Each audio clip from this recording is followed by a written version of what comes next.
Just because you can doesn't mean you should. What you have to look at any small business, whether it's somebody starting it, whether it's a business that already exists, or whether it's a business that has existed for years or is a Fortune 500 company, you have to ask, what right do I have to exist?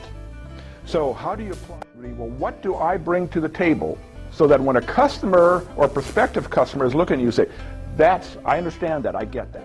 Most small businesses work off of what I call mental lollipops. Okay, you have the ideas in your head. You haven't refined them. Now the reality is most of you, like most people who come to events like this, will leave here and go do what you've always done and you won't write down. Matter of fact, 95% of you in the room. So maybe at best one person per table will actually start and do something. I'd like to see that statistic change. Okay, but you get back to the office, you get back into the routine, and you'll do what you've always done. And what happens? You won't have any more customers. You start thinking through, why am I doing what we do? You start whittling away stuff that makes no sense that you've always done. You said, this doesn't bring me new customers, or I'm looking for the wrong kind of people, or whatever, and this is what I need to be doing. And I put it into a piece of paper, and you start focusing. And next month, you will have a lot more customers, because your competitors are still floating around mental lollipops. Now, on the flip side, let's say I took 100 of your customers. Would all 100 say the same thing about you as to what you bring to the marketplace? If the answer is no, you've got a problem, because different people are saying different things about you. The actual truth is that you're not for everybody, okay? And you'll never get more customers until you refine who it is you're after, and as much say the question, who does not fit in my picture? I can go and think all I want about losing weight, but thinking doesn't lose any weight. What do I need to do? I eat less, I eat differently, I exercise, I go to the gym. I got to come up with an action plan. I either seek some experts to tell me what the right action plan is, or I study, or I I start doing something different today. What if I wait till next month before I start? You don't start putting an operating system in place, you don't understand your birthright. Next month will look just like this month and the month following. You've got to stop, you pull the horses back, say, whoa, think. Okay, that's not something most of us do. And change. I can cheer and applaud and be all excited, and tomorrow will look just like today. Comes a point where you got to do something, okay?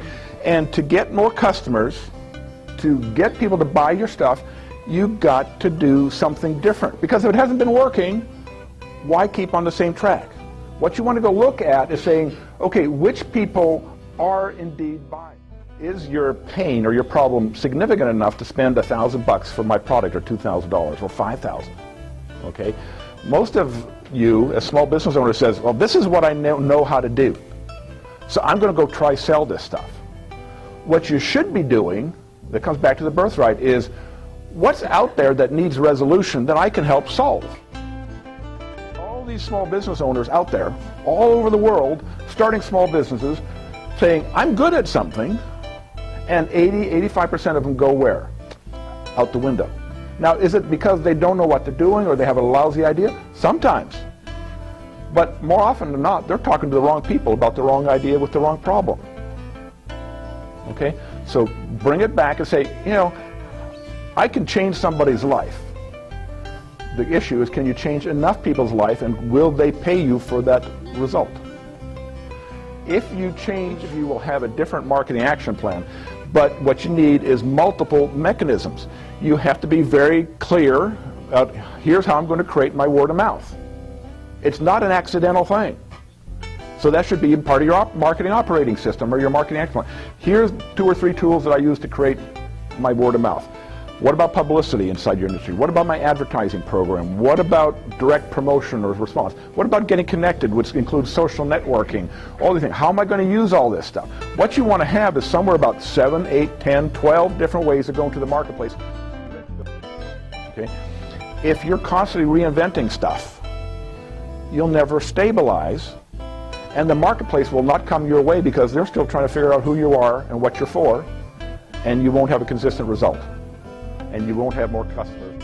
The customers are asking, why should I care? Okay? all of you, how many of you have customers? Okay, they had one. If you didn't raise your hand, you're in trouble, or just getting launched. But everybody that is your customer, okay, or prospective customer, has one thing in their mind: why should I care about you? If you don't get universal, consistent answer to that question, you're in trouble. Because the only time they care is when you have a solid, clear answer to that question. The key difference between marketing and sales is marketing is getting the process of dialogue going. You still got to sell, okay? You still got to tell the rest of the story and have a process for that as well. But if you don't have anybody to talk to, it doesn't matter what you try to sell. Thank you very much for coming.